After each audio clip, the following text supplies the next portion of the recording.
Prie vraiment pour lui. Prie pour que son fardeau soit déchargé. Prie pour que Dieu les ose. Prie pour que Dieu écoute et qu'il répond.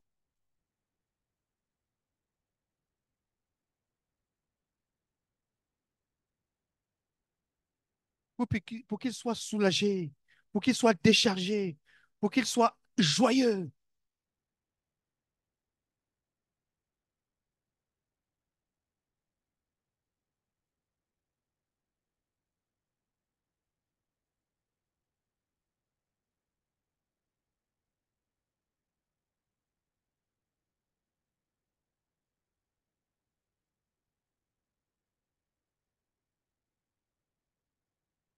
Oh Père, nous prions. Toi qui écoutes les prières, écoute-nous, exauce-nous, réponds-nous, écoute-nous, exauce-nous, réponds-nous, écoute-nous, exauce-nous et réponds-nous. Au nom de Jésus.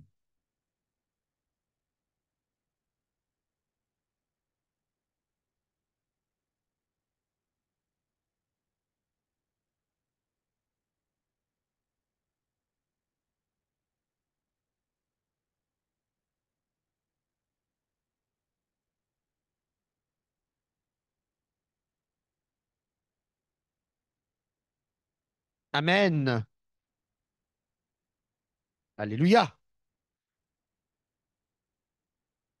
Je te salue dans le nom du Seigneur Jésus. Je t'apporte les salutations du sud de la France et de tous les saints. L'Église va bien. Notre boutique et notre œuvre dans le sud et à Toulouse particulièrement se portent très bien. Les saints sont dans une croisade. Nous sommes dans une croisade d'évangélisation de 40 jours.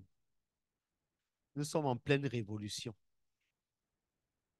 Cette année, nous avons planifié faire ce que nous n'avons jamais fait. Nous avons planifié 3 croisades de 40 jours cette année. Nous voulons et nous sommes déjà en marche avec le fardeau de prêcher chaque jour. Parce que nous pensons et nous croyons que la Pentecôte vient pour ça. Pour que nous prêchions l'Évangile avec la puissance du Saint-Esprit, que nous prions pour les malades et qu'ils soient guéris, que nous chassons des démons au nom de Jésus, que nous cassons les malédictions et que nous apportons la bénédiction. Et que ceux qui sont tombés soient relevés et restaurés. Mais nous sommes aussi dans une sérieuse bataille d'amener à l'existence ce que Dieu a dit en entrant et en vivant la parole de Dieu et les promesses de Dieu pour nous. Et nous sommes donc par conséquent en train de changer de sphère. Nous sommes en train de pénétrer là où on n'avait pas pénétré jusqu'ici. Nous sommes en train d'oser, avec courage, avec audace, de faire ce qu'on n'a pas imaginé, ce qu'on n'a pas entendu, ce que l'œil n'a pas vu, conformément à la promesse que l'Éternel nous a faite. Vous allez voir les choses nouvelles, vous allez entendre les choses nouvelles, vous allez voir ce que l'œil n'a pas vu, ce que l'oreille n'a pas entendu. Je vous donne un nouveau départ, un renouveau.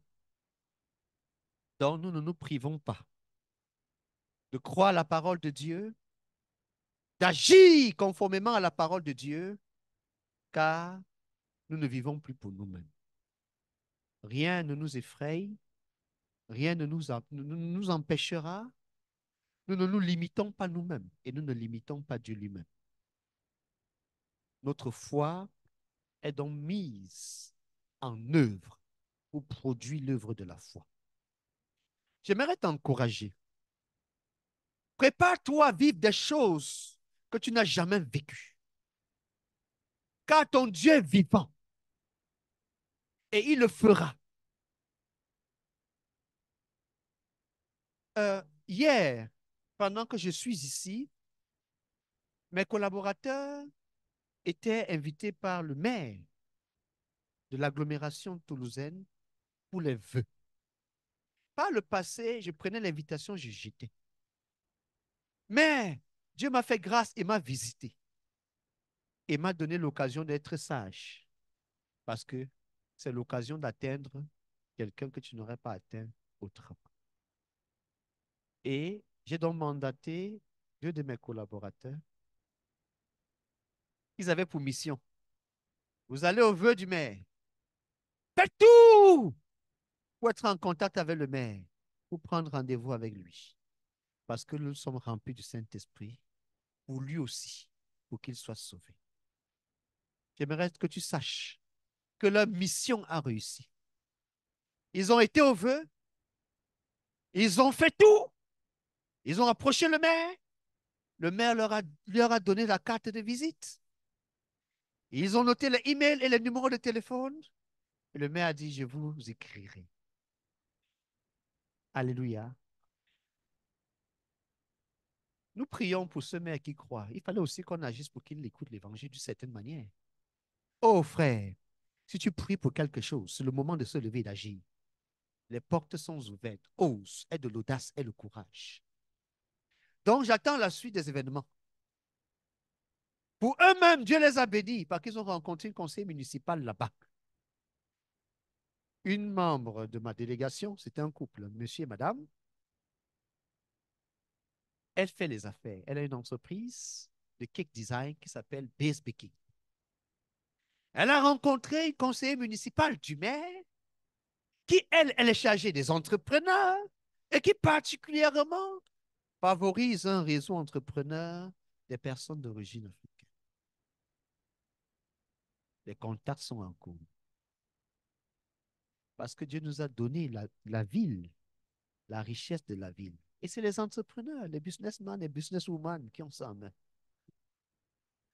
C'est pour t'encourager que les promesses de Dieu en ton endroit et à ton égard vont s'accomplir. Vont s'accomplir. Et je te répète, elles vont s'accomplir pleinement et entièrement. Donc, il faut que tu sois délivré de toi-même. Que tu acceptes ton héritage, ta révolution, ta joie. Que tu fonces sans réserve. Tu as encore peur de quoi? Qu'est-ce qui te retient? Qu'est-ce qui te freine? Il n'y a que toi-même qui peux être ton propre obstacle. Dieu lui-même a déjà libéré la voie. Dieu lui-même a déjà frayé le chemin. Le seul obstacle, ce ne peut être que toi-même. Même les démons, ils ne sont même plus en jeu, on ne les compte plus. Hors jeu. Neutralisé. Satan, il fait quoi? Il se débrouille. Hors jeu. Depuis 2000 ans à la croix. Donc le seul obstacle qu'il y a sur le chemin, c'est toi-même. Dis, je ne serai pas l'obstacle de ma propre vie. Je ne serai pas un obstacle à ma propre destinée. Je ne serai pas un obstacle au dessein de Dieu dans ma vie. Je ne serai pas un obstacle à l'accomplissement de la parole de Dieu dans ma vie.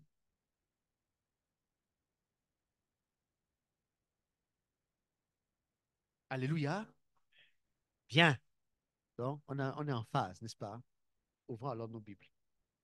Dans Proverbe, chapitre 14, le verset 23.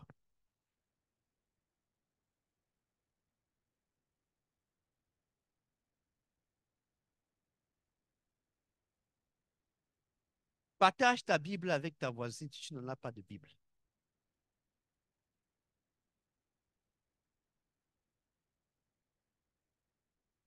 Proverbe,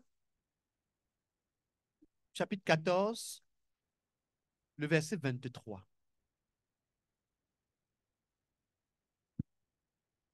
Proverbe chapitre 14, verset 23. Là, il est écrit dans la Bible version du second, c'est ça? Tout travail procure l'abondance, mais les paroles en l'air ne mènent qu'à la 17. Amen. Amen. Tu peux relire encore et encore et encore. Ok. Tout travail procure l'abondance, mais les paroles en l'air ne mènent qu'à la 17. Amen. Amen. Une fois de plus. Tout travail procure à l'abondance, mais les paroles en l'air ne mènent qu'à la 17. Amen. Amen. Encore. Tout travail procure l'abondance, mais les paroles en l'air ne mènent qu'à la 17. Amen. Amen. Qu'importe le travail que tu fais, du moment où tu le fais, que tu le fasses bien, avec ton tout, sans réserve, sache que cela va te procurer l'abondance. Mais si tu passes le temps à parler, à bavader, à dire Dieu a fait, Dieu fera, Dieu ceci, Dieu cela, et tu ne travailles pas, tu vas être dans la disette. Tu n'auras rien. Tu vas même manquer. Qui n'aime pas l'abondance? Beaucoup d'argent qui n'aiment pas. Beaucoup de maisons qui n'aiment pas. Beaucoup de voitures qui n'aiment pas. Une grande église qui n'aime pas. Beaucoup de frères et sœurs à qui que je veux saluer. Comme ça, je connais beaucoup de personnes dans le monde qui n'aiment pas. Beaucoup de diplômes qui n'aiment pas. Beaucoup de nourriture qui n'aiment pas. Mais si tu veux ça, il n'y a pas autre chose à faire que travailler. Il n'y a pas de petit travail, il n'y a pas de grand travail. La Bible dit, tout travail procure l'abondance. Tu estimes que tu n'as pas un grand travail. Qui t'a dit? Qui t'a trompé? Tout travail procure l'abondance.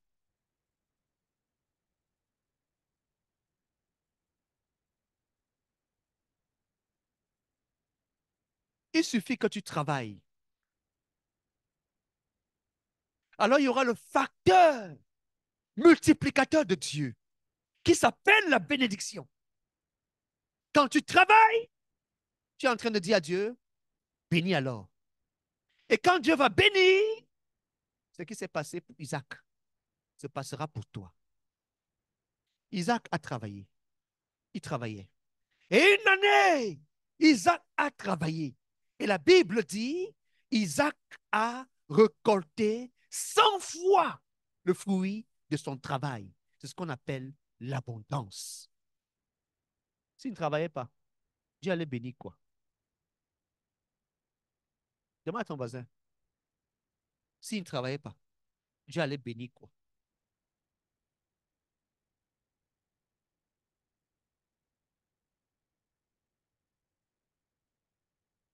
S'il ne travaillait pas, Dieu, qu'allait-il bénir? Même les mariages, on bénit parce que ça existe. Tu sors de chez le maire. Le papa et maman et les familles sont d'accord. Tu es parti chez le maire, tu viens maintenant. Comme ça existe, on bénit. Dieu a fait l'homme. C'est après avoir fait l'homme qu'il a béni l'homme. Il a béni parce qu'on bénit ce qui existe. On bénit une œuvre. On bénit un ouvrage. On bénit un travail. Tu ne travailles pas. Tu veux que Dieu bénisse quoi?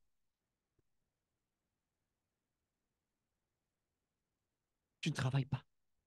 Et tu veux que Dieu bénisse quoi? Même les 5 pains et les 2 poissons, il fallait qu'il y ait au moins 5 pains, 2 poissons, Dieu bénit. Et 5000 personnes peuvent manger. Qu'est-ce que tu présentes à Dieu comme le fruit du travail de tes mains pour qu'il bénisse,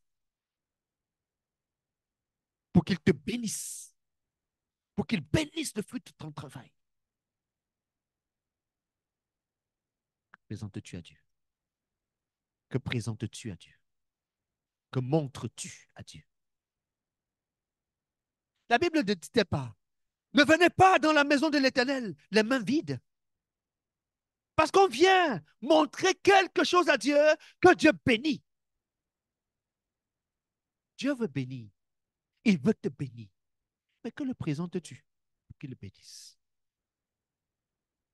Donne-lui l'occasion de te bénir, s'il te plaît. Offre à Dieu l'opportunité de te bénir. Fais quelque chose. Et Dieu va bénir ce quelque chose. Fais-le comme un homme qui sait que Dieu va bénir. Fais-le comme un homme conscient que tout travail procure l'abondance.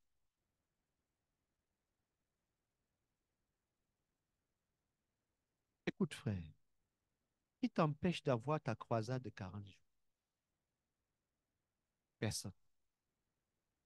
Qui t'empêche d'avoir ta croisade de jeûne et de prière de 120 jours?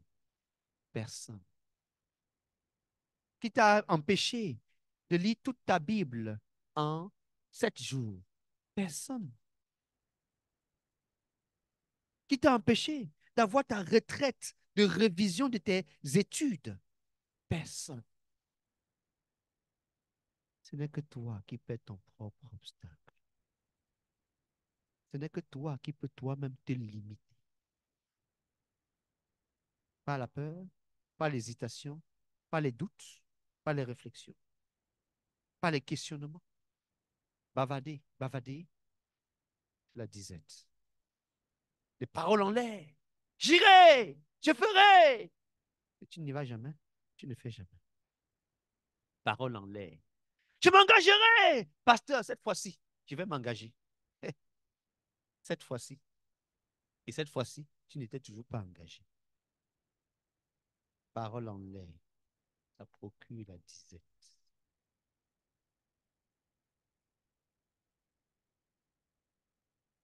Mais le travail procure l'abondance. Le travail procure l'abondance.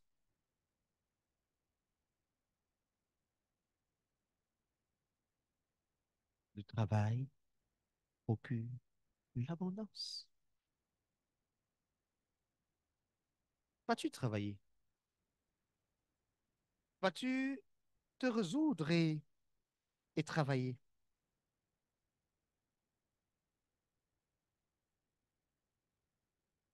Dieu bénit le travail de nos mains. Dieu bénit.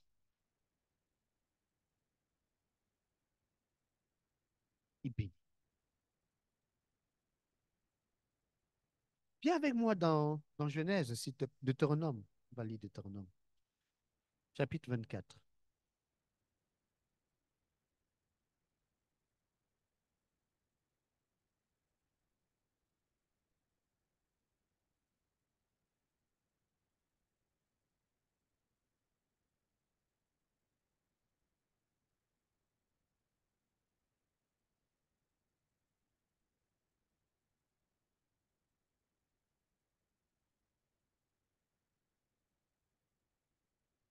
Lis avec moi le verset 19.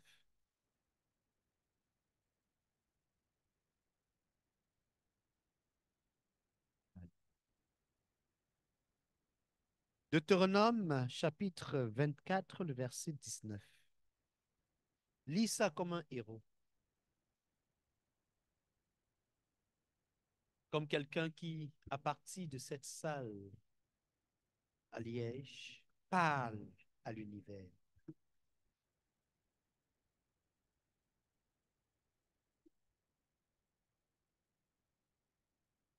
Deutéronome, chapitre 24, verset 19.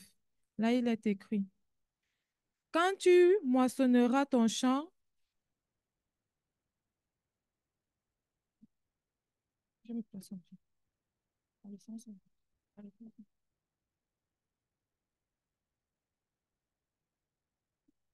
Quand tu moissonneras ton champ et que tu auras oublié une gerbe dans le champ, tu ne retourneras point la prendre. Elle sera pour l'étranger, pour l'orphelin et pour la veuve. afin que l'Éternel, ton Dieu, te bénisse dans tout le travail de tes mains. Amen. Amen. Lis encore, s'il te plaît.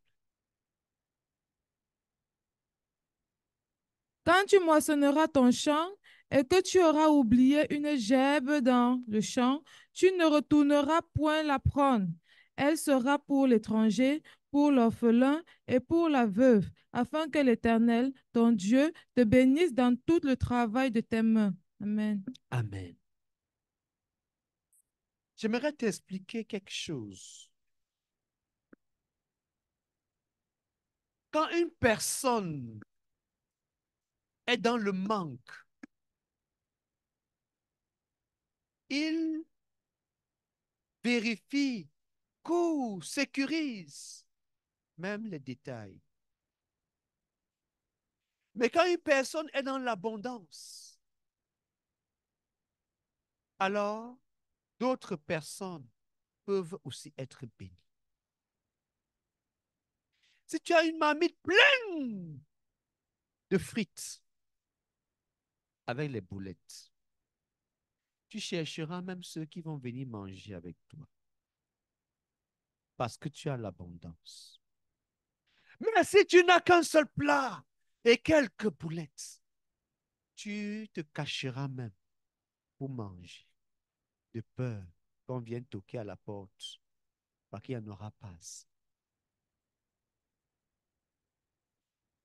Or, le Seigneur, il dit ceci clairement.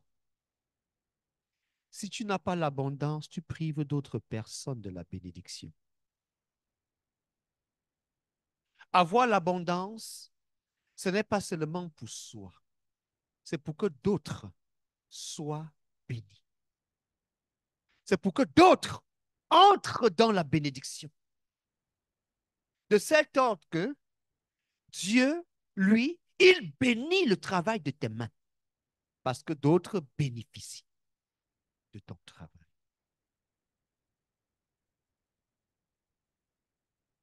Écoute bien, parce que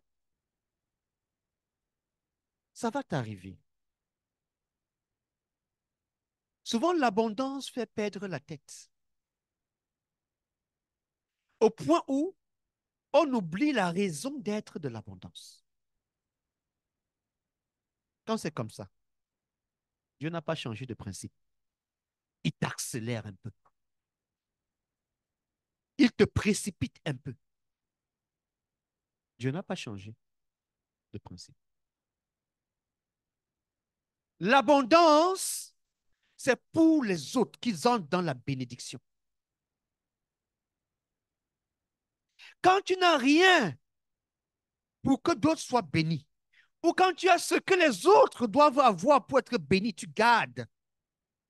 Cher ami, j'ai une nouvelle pour toi. Dieu va t'accélérer que tu viennes le rejoindre.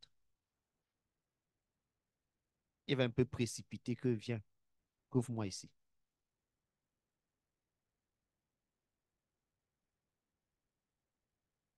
Donc, il y a un danger de ne pas travailler. Je ne sais pas comment te le dire, mais il faut que je trouve le mot par l'aide du Saint-Esprit, te le dire simplement. Il me vient à cœur l'histoire du figuier. Jésus est venu chercher le fruit au figuier. Il avait les feuilles, donc beaucoup de paroles. Verdoyant! Une mince, sûr que là-dedans, il y a quelque chose. Jésus s'approche. La Bible dit, ce n'était pas les saisons de fruits.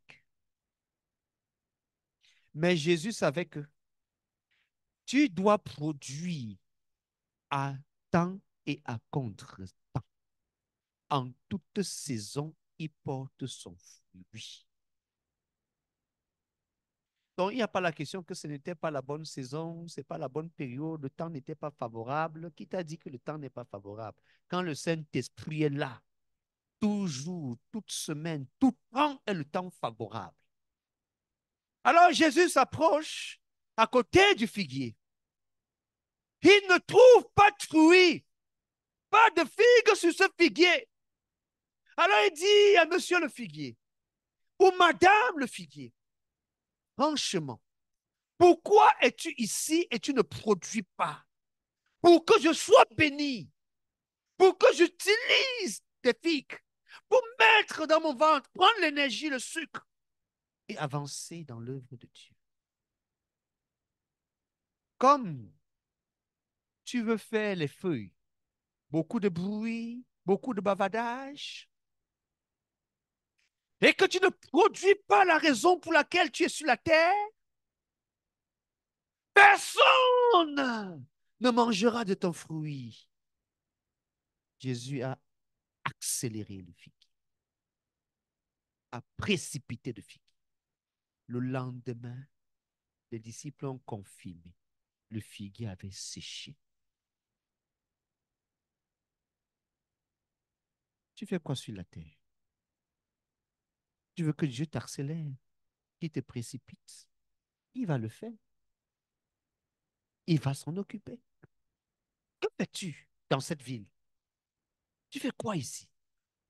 Pourquoi Dieu t'a amené dans cette ville? Tu fais quoi sur ce continent qu'on appelle l'Europe? Tu fais quoi? Tu fais quoi? Tu fais quoi? C'est le moment de travailler, cher ami. Je te le dis avec tout mon cœur. Si un jour, tu pensais que tu vas prendre ta retraite, te reposer, on t'a trompé. Tu prends ta retraite pour enfin travailler davantage. Si un jour, tu pensais qu'il y a le temps de travailler et il faut après prendre le temps de se détendre, on t'a trompé. C'est le moment d'abord de travailler et de bien travailler. Même pour un élève, s'il ne révise pas ses cours pendant un certain moment, parce qu'il est un élève, un jour viendra qu'on appelle le jour de l'examen. Ce jour-là, son travail sera évalué. Et il aura la moyenne, la note, la marque qui correspond à son travail. S'il veut tricher, c'est-à-dire prendre le travail d'un autre et mettre sur sa feuille, les hommes sur la terre vont lui donner une note. Mais dans le ciel, on ne se trompe jamais de la note. Parce que dans le ciel, on note le travail de chacun. Parce que ce que tu ne sais pas, c'est qu'en fait, Dieu bénit le travail de chacun. Quand tu prends le travail d'un autre, c'est que Dieu a béni son travail. Tu es en train de multiplier ses bénédictions. Tu penses être sage en trichant, mais tu n'es pas du tout sage. La Bible dit, ainsi, l'Éternel bénira le travail de tes mains, pas le travail des mains d'une autre personne, mais de tes mains, de tes mains, tes propres mains, ton propre travail. C'est ça que l'Éternel va bénir.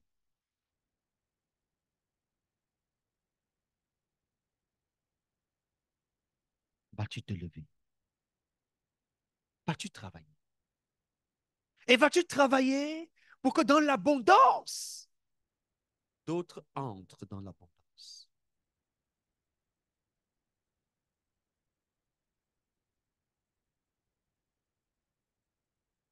Tout travail procure l'abondance.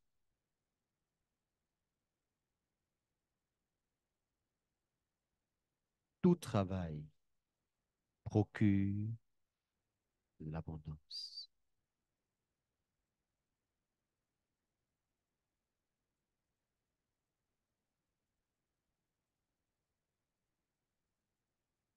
Viens avec moi dans le livre de Luc, s'il te plaît.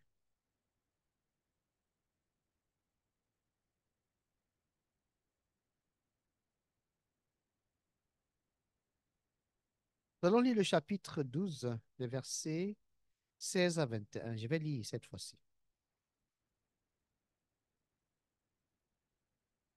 Luc chapitre 12, versets 16 à 21.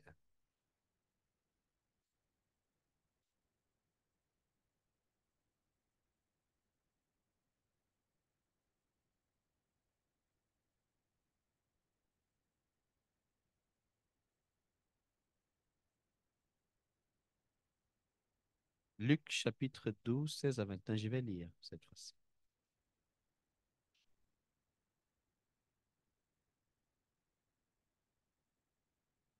Et il a dit cette parabole. Écoute. Les terres d'un homme riche avec beaucoup rapporté. Les terres d'un homme riche avaient beaucoup rapporté. Et il raisonnait en lui-même, disant, que ferai-je? Car je n'ai pas de place pour serrer ma récolte. Un jour va arriver, tu vas avoir l'abondance. Ne sois pas comme cet homme pour attendre et trouver maintenant où tu vas serrer ta récolte. Anticipe, prépare-toi.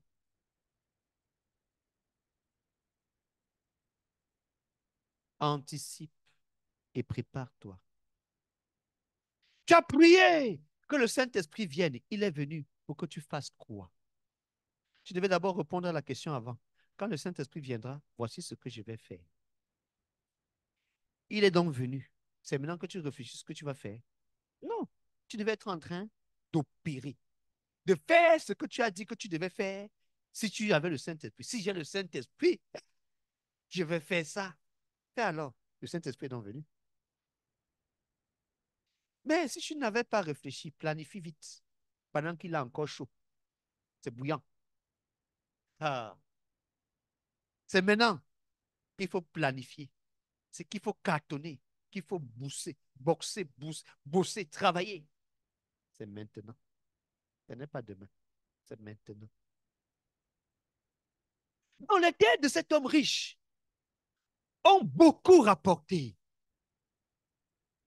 Et il raisonne en lui-même. Il dit, mais qu'est-ce que je vais faire? Voilà les multitudes devant moi. Je vais faire comment avec eux?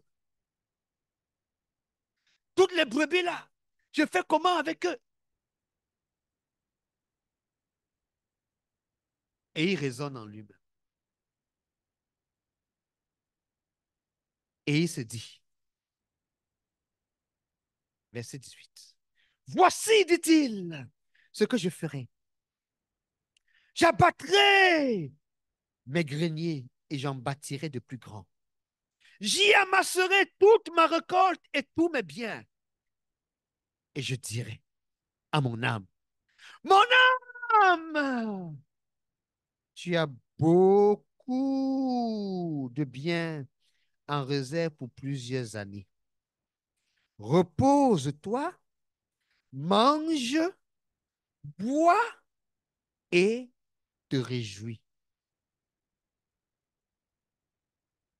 Repose-toi, mange, bois et te réjouis. Ça, c'est la partie que certains veulent avoir. Repose-toi, mange, bois et te réjouis. Ah. Il dit, ça y est. Oh, c'est le moment de prendre le repos. Tu manges, tu bois, tu fais la fête, tu te réjouis. Et, mais pourquoi? Parce que mais j'ai beaucoup. Il y a ce qu'il faut. Il y a ce qu'il faut. J'ai la réserve pour plusieurs années. La Bible dit, par la bouche de Jésus, parce que c'est lui qui raconte cette parabole, au verset 20. Mais Dieu lui dit, insensé, cette nuit même, ton âme te sera redemandée. Et ce que tu as préparé, pour qui sera-t-il? Ce que tu as préparé, pour qui sera-t-il? Cette nuit même, ton âme te sera redonnée. Il avait décidé qu'il ne va plus travailler. Il a suffisamment travaillé pour tout le restant de sa vie. Ses greniers sont pleins. Il dit, mon âme, tu te reposes, tu as beaucoup travaillé. Tu manges, tu bois, tu te réjouis. OK? Donc, tu n'as plus rien à faire sur la terre. Tu travailles. La Bible dit, l'Éternel lui a dit, Dieu lui a dit, insensé. Tout ce que tu as préparé, pour qui sera-t-il? Pour qui? Alors, dans ce verset, ce n'est pas tant il en est l'abondance qui est important, ou sa stratégie de construire ses greniers et stocker toute sa récolte qui est importante, ou la planification de comment il va se reposer, il va manger, il va boire, il va se réjouir, qui est important. Ce qui est important, c'est ce que le Seigneur nous dit dans la suite du verset. Et il lui dit ceci. Pour qui as-tu préparé ce que tu as préparé? Verset 21. Il en est ainsi de celui qui amasse des trésors pour lui-même et qui n'est pas riche pour Dieu. Il n'est pas riche pour Dieu. Il amasse l'abondance pour lui-même, mais il n'est pas riche pour Dieu. Et j'ai médité sur cette question, être riche pour Dieu. Comment on est riche pour Dieu? Comment on fait pour être riche pour Dieu? C'est une question que je te pose d'abord. Si tu as une idée, tu lèves la main, on va te donner l'occasion de parler. Oui, il faut s'aimer. Hmm. Il s'aimait beaucoup. Parce que là, il dit mon âme, tu as vraiment beaucoup de trésors, beaucoup de biens. Mange. D'abord, un, repose-toi. Parce que tu as beaucoup travaillé. Deux, mange, bois et réjouis-toi. Est-ce qu'il ne s'aimait pas lui-même? Est-ce qu'il ne s'aimait pas lui-même? Mais il n'est pas riche pour Dieu. Donc, ça peut perdre la réponse. Parce qu'il s'aimait tellement, trop même.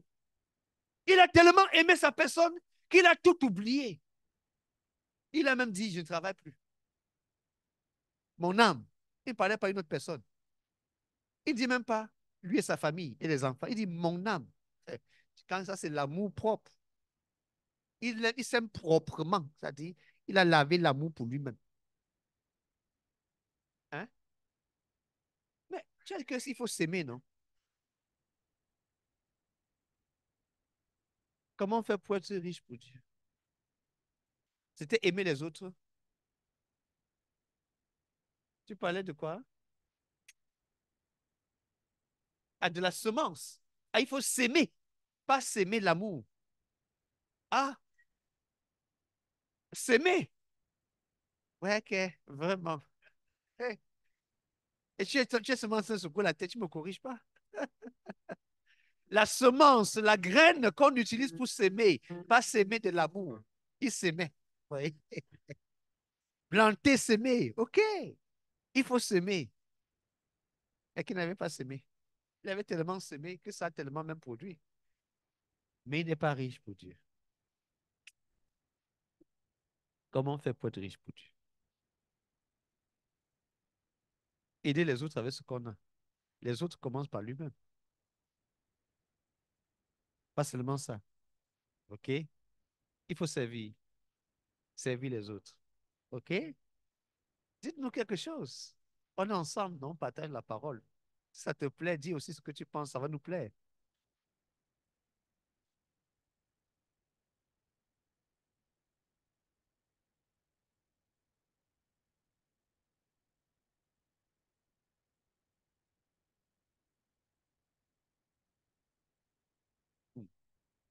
Alors là, OK, on va entendre les autres.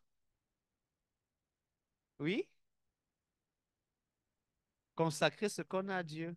OK, oui. La soumission à la parole de Dieu, oui, en ligne. Travailler pour Dieu, oui. Qui a béni cette terre? Hein? C'est Dieu, n'est-ce pas? Hein? Qui lui a donné la capacité de construire les premiers greniers? La force physique, la respiration, les inspirations. C'est Dieu. Qui lui a donné la richesse? C'est Dieu. Mais Dieu dit qu'il n'est pas riche pour lui. Et que Dieu ne veut pas que tu te reposes, que tu manges, que tu bois et que tu te réjouisses.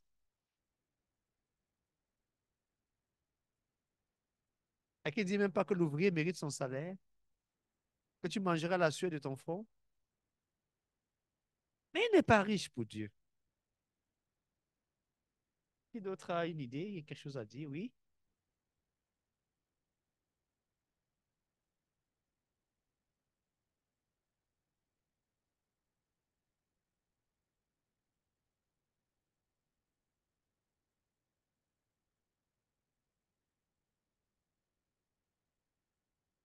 Utiliser sa richesse pour faire avancer le royaume de Dieu. OK?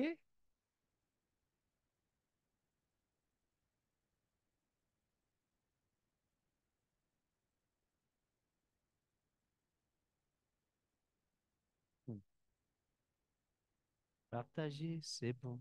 C'est doux, c'est généreux. J'aime partager.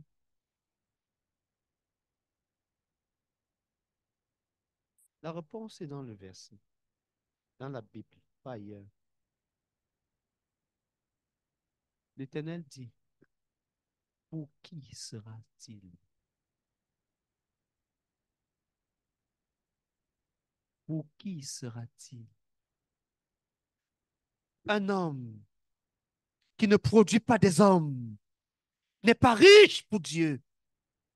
Un homme qui ne produit pas son successeur, son semblable, qui comme lui peut travailler comme lui, faire comme lui, être comme lui, n'est pas riche pour Dieu. Un homme qui après lui, il n'y a pas une suite, il n'y a pas une succession, il n'y a pas une continuité.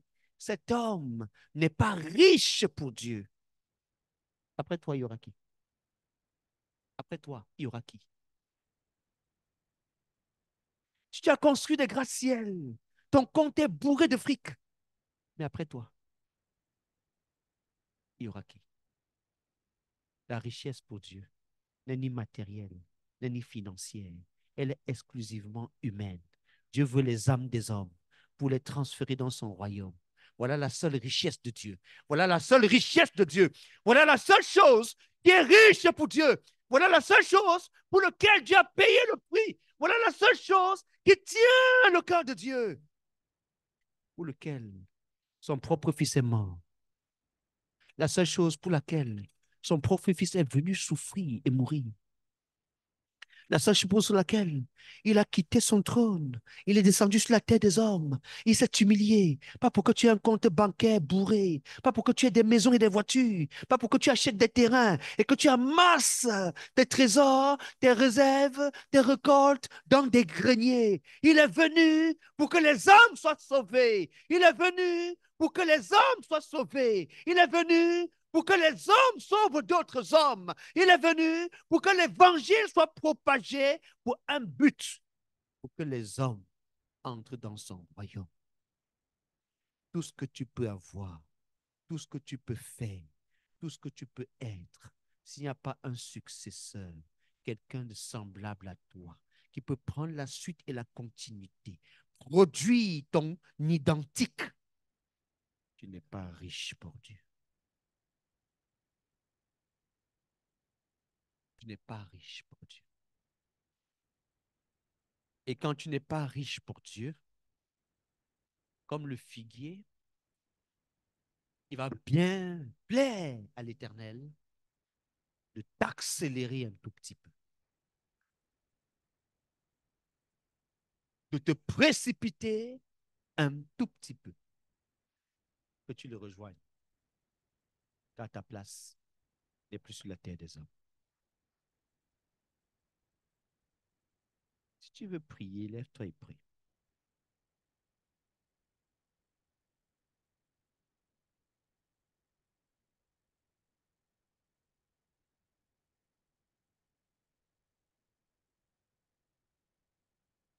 Laisse le micro, lève-toi et prie.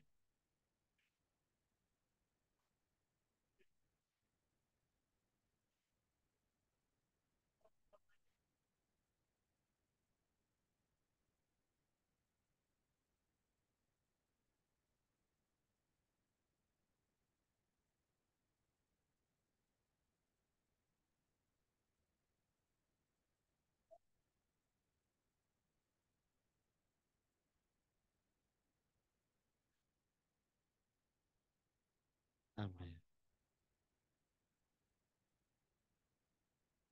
Ola bakashile bakakada baka. Bakashile bakakola bakashile bakakala kasante. Ola bakashile bakakada bakakala kashikite bakakada baka. Ola bakakada bakashile bakakada bakakada baka. Ola bakakada bakashile bakakada baka. Amen.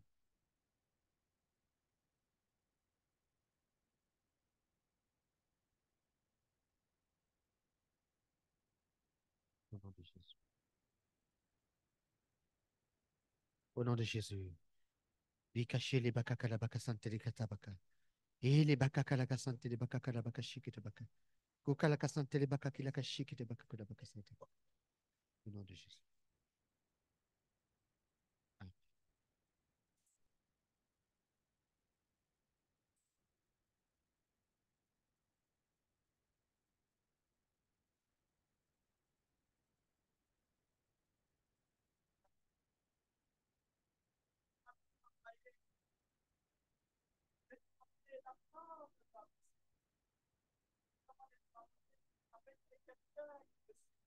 Au nom de Jésus.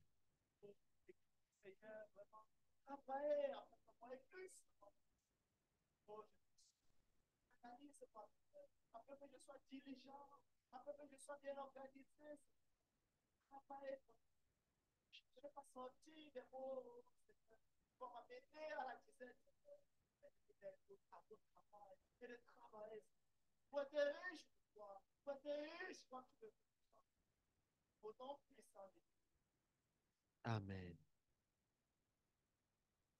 Pour qui sera-t-il? Tout ce que tu fais, pour qui sera-t-il? Pour qui sera-t-il?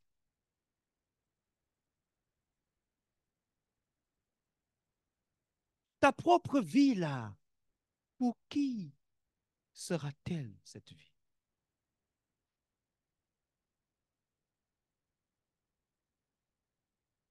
Un homme est riche.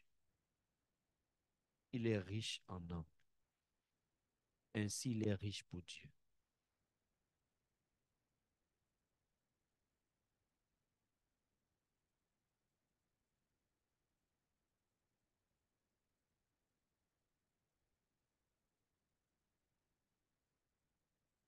Pour qui sera-t-il?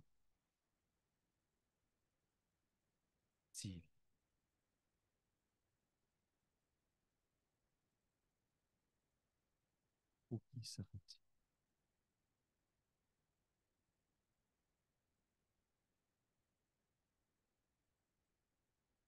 J'aimerais donc que que tu confrontes cette réalité.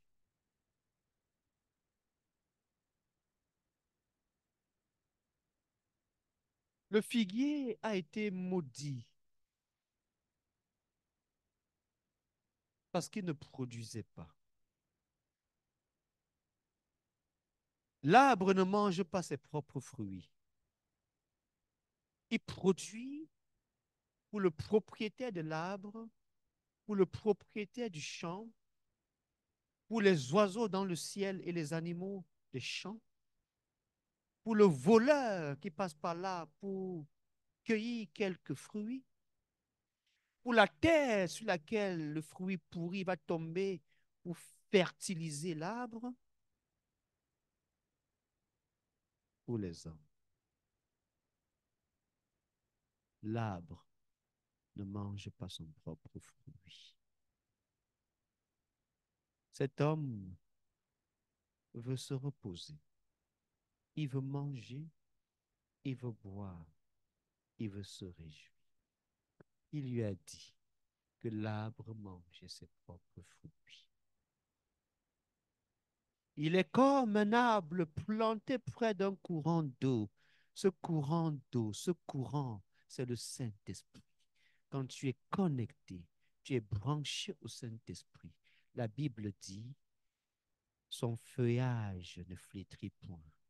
Il donne le fruit, pas pour manger lui-même,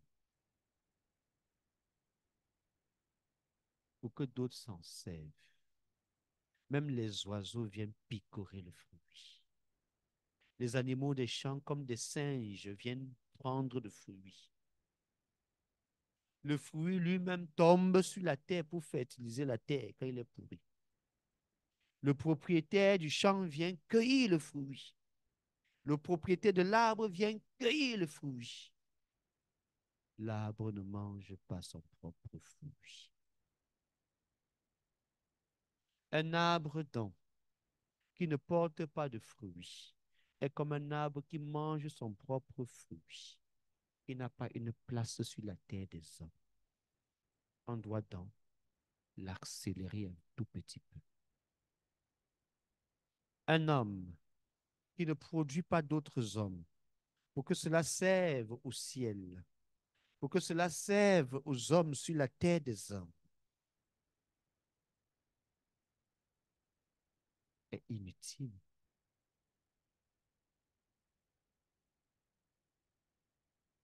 Est inutile.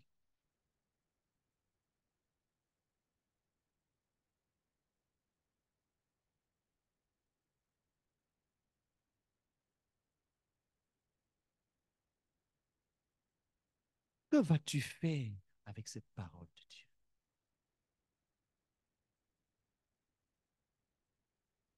Peut-être tu te demandes par où je vais commencer.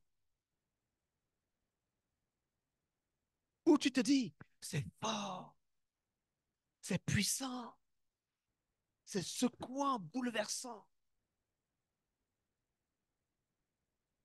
Quand tu auras fini de parler, de blablater, les paroles produisent la dizaine. C'est le moment de travail. Au lieu de te dire, agis. Au lieu de parler, passe à l'action. Bouge. Au lieu de rêver, concrétise tes rêves.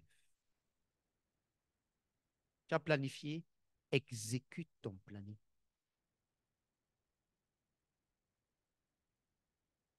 Tu as calculé, opère les opérations.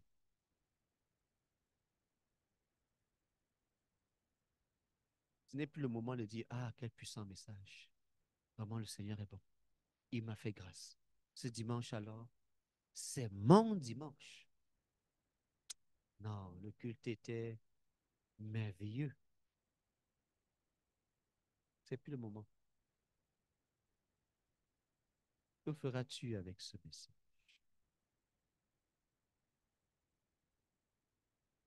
C'est le moment d'agir. C'est le moment de travailler.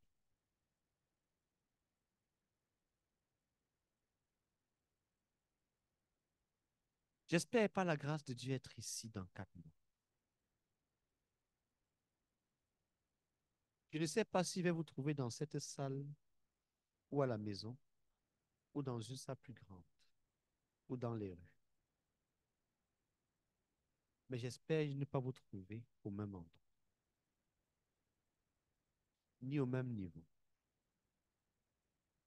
C'est qu'il y aura un problème avec la Pentecôte ici. Même en allant juste rendre visite hier, étant juste à peine sorti de la voiture, et avec le fruit que je peux cueillir. Toi, tu peux faire autant. Tu n'as pas besoin de trop réfléchir. Tu ne sais pas quoi prêcher, fais comme moi. Prie. Quand je suis devant toi, je ne sais pas quoi te dire, je vais d'abord prier pour toi. Je commence seulement à prier. En priant, je vais même prophétiser sur ce qui est dans ton cœur. Je vais me révéler ce qui se passe dans ta vie, ta situation, ton état.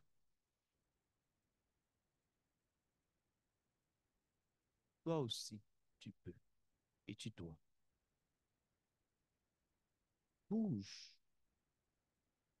avance. Que personne ne te freine, même pas toi-même. Que d'être en train d'hésiter, je vais être à gauche, je ne sais pas, quelle est ta volonté, Seigneur? C'est d'être à gauche ou d'être à droite? C'est d'être ici ou d'être là-bas?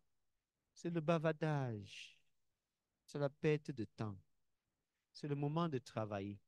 Quand tu vas travailler, même le travail va te dire de quel côté il part, si c'est à gauche ou si c'est à droite. As-tu déjà vu une voiture qui est au garage et qui met le clignotant gauche et il part à gauche? Non. Seules les voitures qui sont en route mettent les clignotants sans un sens. Si tu veux, tu mets même les warnings dans le garage. Mais tu es au garage, ne bouge pas.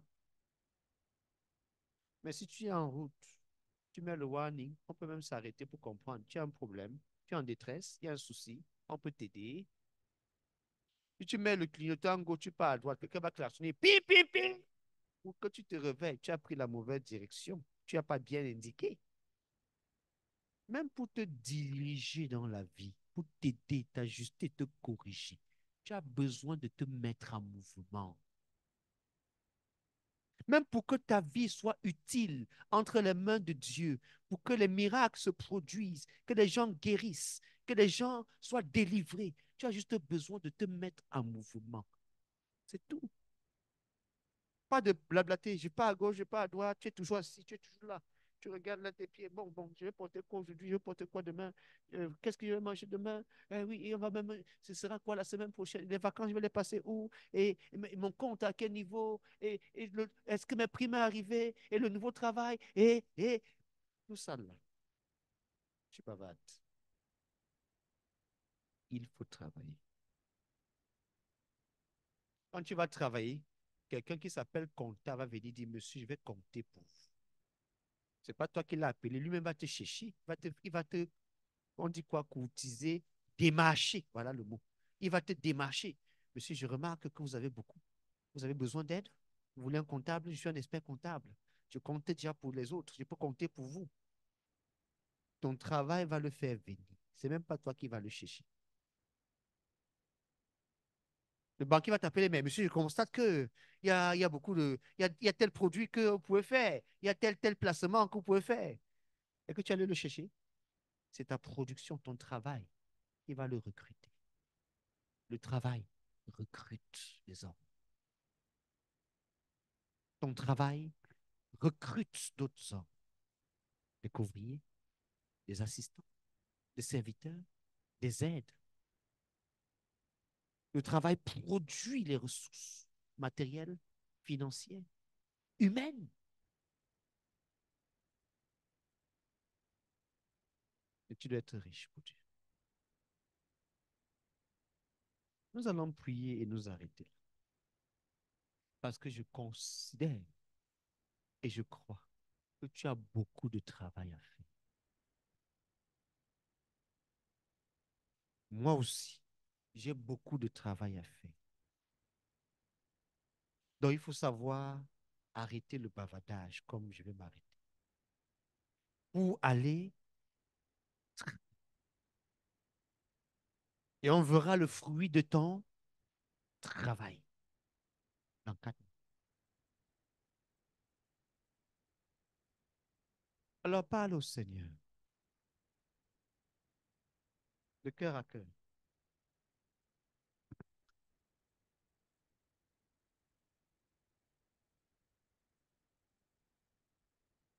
Nous te bénissons pour ta puissante et merveilleuse parole. Nous te bénissons, toi qui nous fais grâce, qui nous aime, qui nous conduit. Nous te bénissons, car il y a au-devant de nous une seule chose, le travail à faire. Tu nous as oints, équipés, bénis, pour que nous puissions être efficaces dans le travail. Tu nous as accordé la Pentecôte et tu nous renouvelles au quotidien ton Esprit Saint pour que nous soyons diligents, efficaces et productifs dans le travail. Père, merci pour les 3 mois derniers qui se sont déjà écoulés depuis octobre, novembre, décembre et voici janvier qui est en cours. Père, que les 4 mois à venir d'ici à mai, que chacun voie le fruit de son propre travail et en soit encouragé, parce que tu vas bénir le travail de nos mains. Tu vas bénir l'œuvre de nos mains. Tu vas te tenir avec nous pour nous encourager, nous émerveiller, nous époustoufler, nous permettre d'accélérer. Alors je plaide que les bavardages s'arrêtent, que les hésitations, les doutes, les réflexions s'arrêtent, que chaque saint ici travaille à sa Pentecôte, que chaque saint ici planifie son après-Pentecôte et commence à opérer son planning. Dans le précieux et puissant nom de Jésus-Christ, que ta puissante parole et ton esprit qui a rempli ces lieux remplit les cœurs. Au nom de Jésus, pour sécuriser, protéger et amener chacun à entrer dans l'accomplissement de ta parole pour lui. Au nom de Jésus. Amen. Donc nous allons prier si tu es malade, pour que tu sois en santé pour aller travailler.